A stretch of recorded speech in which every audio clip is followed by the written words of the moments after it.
Buenas noches, espero que se encuentren bien. Como todas las semanas, meditamos en la palabra.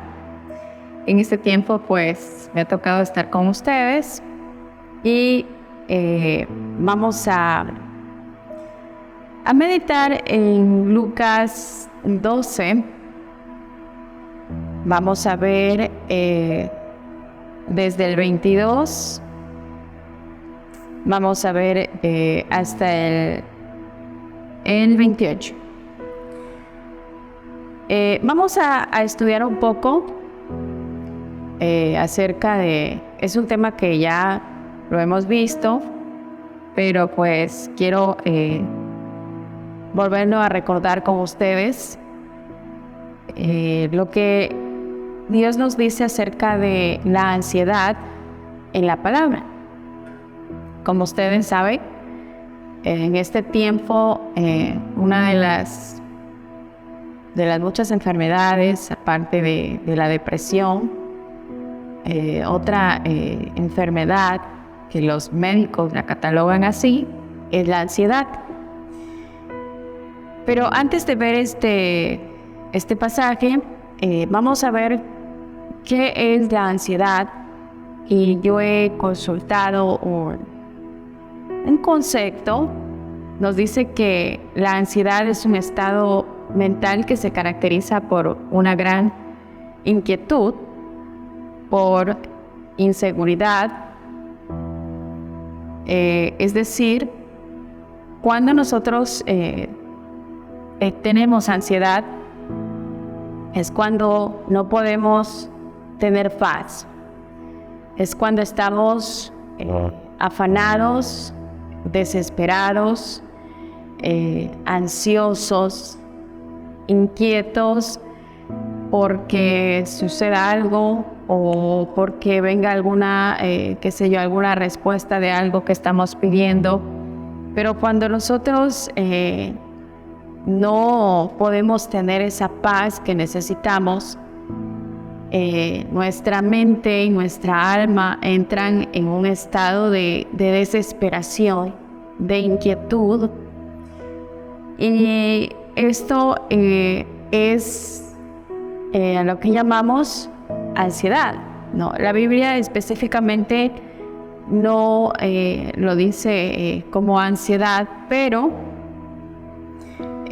cuando el Señor Jesús habla aquí en el pasaje de Lucas, que vamos a verlo, nos dice en Lucas 12, desde el 22, dice: después Jesús le dijo a sus discípulos: no se pasen la vida preocupados por lo que van a comer o beber. Quiero hacer un paréntesis en esta parte, porque ansiedad tiene que ver cuando nuestra mente está en el futuro. Ansiedad tiene que ver cuando nosotros estamos constantemente pensando en el mañana. ¿Ya? No es lo mismo que la depresión. La depresión es cuando uno está en un estado triste, afligido, con deseos de llorar, con un sentimiento de suicidio.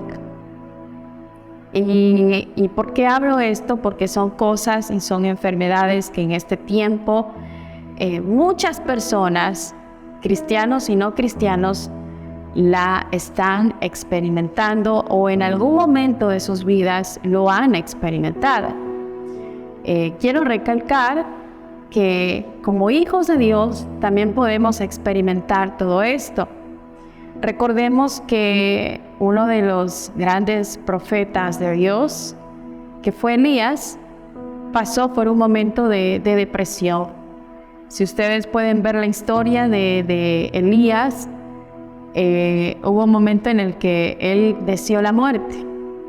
Y el concepto principal de la depresión es cuando uno ya no tiene deseos de vivir y pues lo único que quiere es morir. Ahora, La ansiedad se caracteriza porque nuestra mente no está en el presente, sino porque está en un futuro. Y Jesús dice aquí, no se pasen la vida preocupados por qué van a comer. Es decir, cuando entro en un estado de ansiedad, cuando continuamente estoy pensando en el mañana. ¿Qué me voy a poner mañana? ¿Qué voy a comer mañana? ¿Qué será de mis hijos si algún día yo no estoy? ¿Qué será de mi vida cuando yo tenga 70 años, 50 años? ¿Qué será de mi mamá? Si algún día mamá no está, ¿qué voy a hacer conmigo? En fin, la ansiedad se caracteriza cuando nosotros no estamos viviendo el presente, sino que nuestra mente está en un estado de futuro. Estoy pensando en el mañana. Entonces, podemos experimentar un trastorno mental.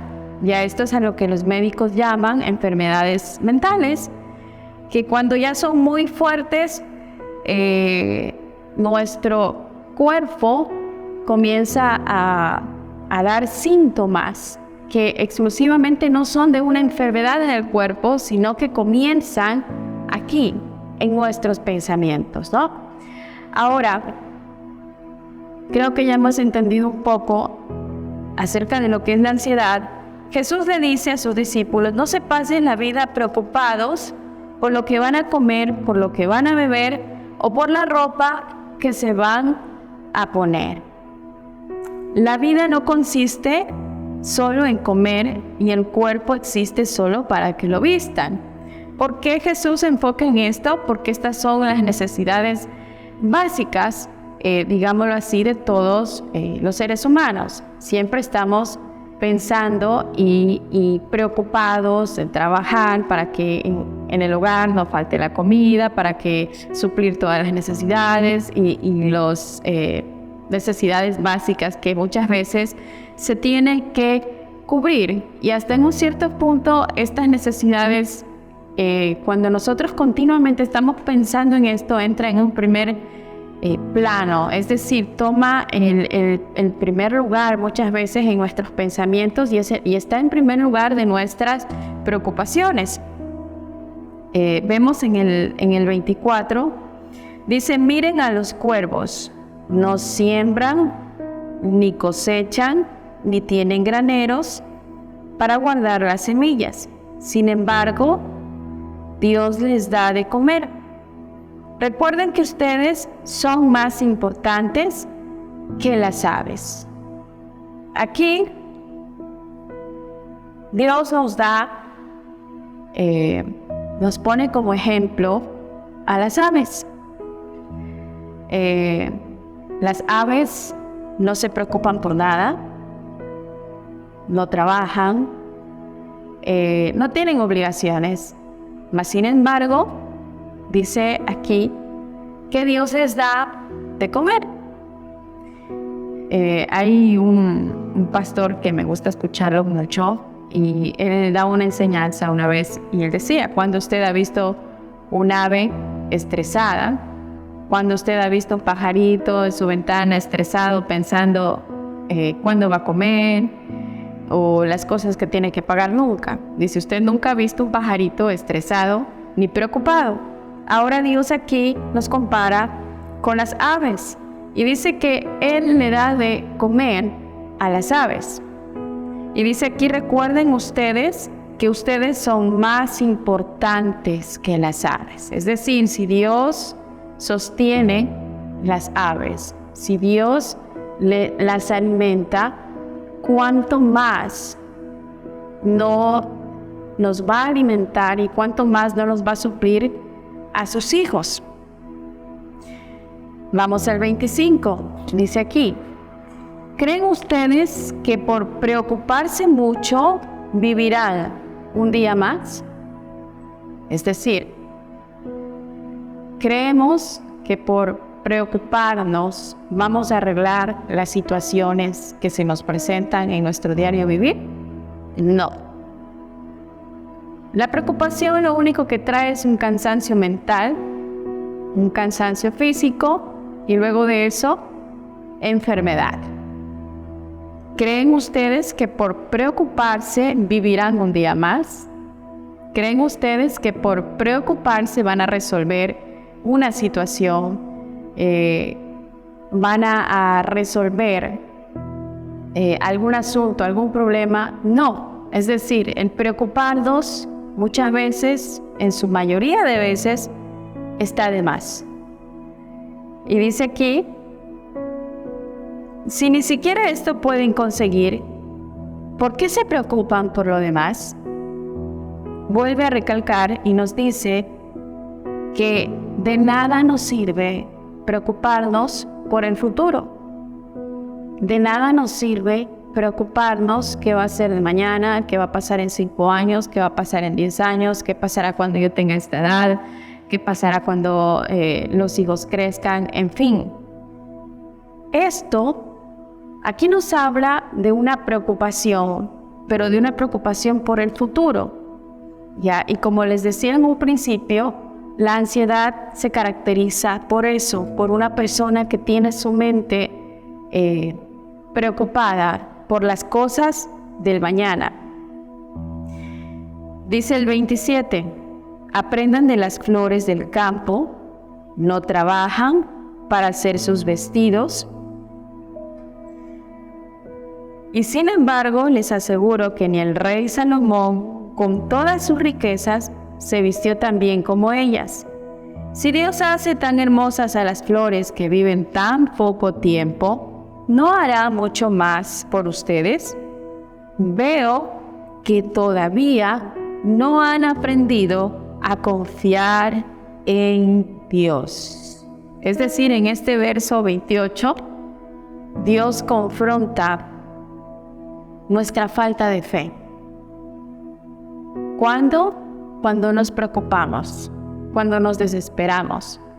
En este verso, Dios dice, veo que todavía no han aprendido a confiar en Dios. Vamos a ver el 29. Aquí vuelve a decirnos, no se desesperen preguntándose, ¿qué van a comer? ¿Qué van a beber? ¿Cómo se van a vestir? No se desesperen. ¿Qué van a comer? Es decir, no se desesperen por lo que va a pasar mañana, no se desesperen por el futuro. Solo quienes no conocen a Dios se preocupan por eso. Dios, el Padre de ustedes, sabe todo lo que necesitan. Es decir, Dios conoce todas nuestras necesidades. Dios conoce nuestro pasado, Dios conoce nuestro presente y Dios conoce nuestro futuro.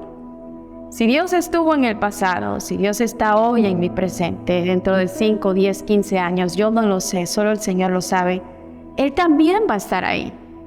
Recordemos que nosotros, como seres humanos, estamos dentro del tiempo, pero Dios no está dentro del tiempo. Dios está fuera del tiempo. Dios es sobrenatural. Él no está limitado como nosotros, que no sabemos cuántos años podamos vivir. Hay gente que en la Biblia vivió 100 años. No sé, para las personas que han estudiado la palabra, cómo vivían tantos años. Mas, sin embargo, Jesús vivió solo 33. ¿Por qué? Porque Él vino a cumplir el propósito que tenía asignado en esta tierra. Usted y yo no sabemos cuántos años vamos a vivir. Solo el Señor sabe en su agenda eterna el tiempo que Él tiene predestinado para nosotros en esta tierra. Y aún así, aquí nos dice que las personas que no conocen a Dios se preocupan por esto. Cuando nosotros demostramos esa preocupación, es que estamos dando a entender que no confiamos en Dios, que aún no hemos desarrollado esa fe para mantener paz, para mantener la paz y no preocuparnos. Pero dice aquí, no se desesperen, y esta parte a mí me gusta mucho, porque aquí es tan claro, dice, no se desesperen por lo que ustedes van a comer. Es decir, no se preocupen por el día de mañana, no se preocupen por el futuro, no se preocupen no solo por lo que mañana vas a comer o te vas a vestir, sino por lo que pasa en 1 año, 2 años, 3 años. Es decir, esto caracteriza la ansiedad cuando nosotros estamos preocupados por cosas futuras, por cosas que no hemos visto, por cosas que no sabemos, por cosas que a veces nos imaginamos, porque el enemigo trabaja en nuestra mente, en nuestro pensamiento.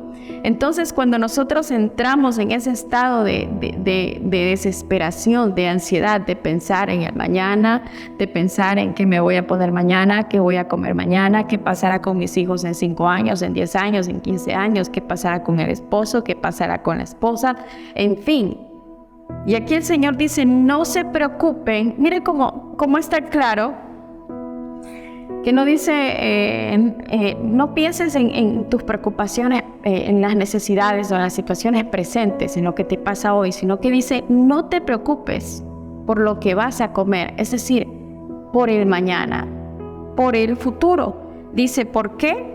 Porque el Padre de ustedes sabe todo lo que ustedes necesitan. Es decir, Él es mi Padre y Él es quien me va a proveer. Él es quien me va a proveer de todo lo que yo necesite. Con angustiarnos, con desesperarnos, no resolvemos absolutamente nada. Y vamos a ver Salmos 40. Salmos 40, vamos a ver. Dice, pacientemente esperé a Jehová y se inclinó a mí y oyó mi clamor y me hizo salir del pozo de la desesperación. Del lodo cenagoso puso mis pies sobre la peña, enderezó mis pasos, puso luego en mi boca cántico nuevo, alabanza a nuestro Dios. Vamos a ver algo aquí. Cuando nosotros estudiamos el libro de Salmos, vemos que hay muchos lugares en los que cae nuestra alma, ¿no? Hay muchos, ¿cómo les explico? Muchos lugares donde nuestra alma puede caer. Y en este Salmo 40 dice, me hizo salir del pozo de la desesperación. Cuando usted y yo continuamente somos personas afanadas, apresuradas, desesperadas por cualquier cosa, perdónenme la expresión, por cualquier cosa, saltamos, queremos, no sé, correr, huir, gritar. Dice aquí que nuestra alma puede caer en un pozo. ¿Cómo se llama este pozo? Desesperación. Vamos a volverlo a ver. Aquí lo dice David, pacientemente esperé a Jehová y se inclinó a mí y oyó mi clamor y me hizo salir del pozo de la desesperación. Es decir, tengo que entrar a la presencia de Dios, orar a Él, pacientemente esperar. Y Dios escucha mi clamor y Él es el único que va a sacar mi alma. ¿De dónde? De ese pozo de desesperación. Puso mis pies sobre la peña y enderezó mis pasos. Luego puso en mi boca un cántico nuevo, alabanza a nuestro Dios. Verán esto muchos y temerán y confiarán en Dios. Es decir, cuando estamos continuamente preocupados, nuestra alma puede caer en el pozo de la desesperación. ¿Qué sucede cuando nos preocupamos excesivamente? Nos desesperamos, ¿verdad? Y nuestra alma puede caer en este estado, en la desesperación. ¿Qué más podemos ver aquí? Vamos a ver Salmos 119. 39:16. ¿Sabía usted que aún antes de nosotros venir a esta tierra, Dios ya nos conocía desde la eternidad? Y este versículo lo he investigado en varias traducciones. Y quiero que usted entienda algo en esta noche. Quiero que usted pueda entender lo que quiero decirle. Dice: tus ojos vieron mi cuerpo en formación. Todo esto estaba escrito en tu libro. Es decir, en el libro de Dios, como nosotros llamamos, en la agenda de Dios, su vida y la mía ya estaban escritos, aún antes de que nosotros viniéramos. Y dice aquí: había señalado todos los días de mi vida. Mire, por todas esas cosas que a veces nosotros nos preocupamos, nos desesperamos, ¿sabía usted que Dios ya no sabe todo? ¿Sabía usted que en la agenda de Dios nuestra vida ya está escrita? Y dice aquí: había señalado todos los días de mi vida, cuando aún no existía ninguno de ellos. Es decir, lo que hoy usted y yo estamos viviendo, Dios hace muchos años ya lo sabía, porque en su agenda, en su libro, ya estaba escrito. Voy a leerles otra traducción. Dice: tus ojos vieron mi cuerpo en gestación. Todo estaba ya escrito en tu libro. Todos mis días se estaban diseñando, aunque no existía uno solo de ellos. Es decir, antes de nacer, usted, antes de que yo naciera, el Padre ya nos conocía. Y en su agenda eterna, su vida y mi vida ya estaban escritas. Y lo que yo no puedo ver, por lo que hoy usted y yo nos preocupamos por el mañana, como veíamos cuando Jesús dijo: no se preocupen qué van a comer, qué van a beber, qué van a vestir. Todas esas preocupaciones de un futuro, del mañana, que nosotros muchas veces tenemos excesivamente, Dios ya lo tiene todo solucionado, porque Él ya conoció desde la eternidad nos conoció nuestro pasado, conoce nuestro presente, y Él sabe cuál será nuestro futuro. Y dice aquí que todos nuestros días ya estaban señalados, aun cuando ni un solo de estos existía. Es decir, su futuro y mi futuro, Dios ya lo conoce. Y recordemos esta cita bíblica que dice en Jeremías: porque yo sé los pensamientos que tengo acerca de vosotros, para darles un futuro lleno de esperanza, pensamientos de bien y no pensamientos de mal. Yo no conozco su futuro, usted no conoce mi futuro, el Padre conoce nuestro futuro, y lo único que yo le puedo asegurar conforme a la promesa de Dios es que el futuro que Dios tiene para usted y el futuro que Dios tiene para mí es grande, es glorioso y es lleno de esperanza. Así que no tenemos por qué estar afanándonos ni preocupándonos por el mañana, por el pasado, por 10 años, por 5 años, que la noticia salió esto, que dijeron esto, que esto va a pasar. No importa lo que vaya a suceder, porque lo que dicte este mundo, lo que hablen las noticias, lo que diga, quien lo quiera hablar no dicta y no va a diseñar el futuro que Dios ya tiene para cada uno de nosotros. Nuestro futuro está en la boca de Dios y no en las noticias que usted y yo podemos ver todos los días. Amén. Entonces tenemos que llenar nuestra mente y nuestro corazón de esas promesas que Dios tiene y no creer a las noticias y a lo que dice el mundo. Cerremos nuestros oídos a las noticias de la gente y abramos nuestros oídos a las noticias del cielo. Que Dios les bendiga.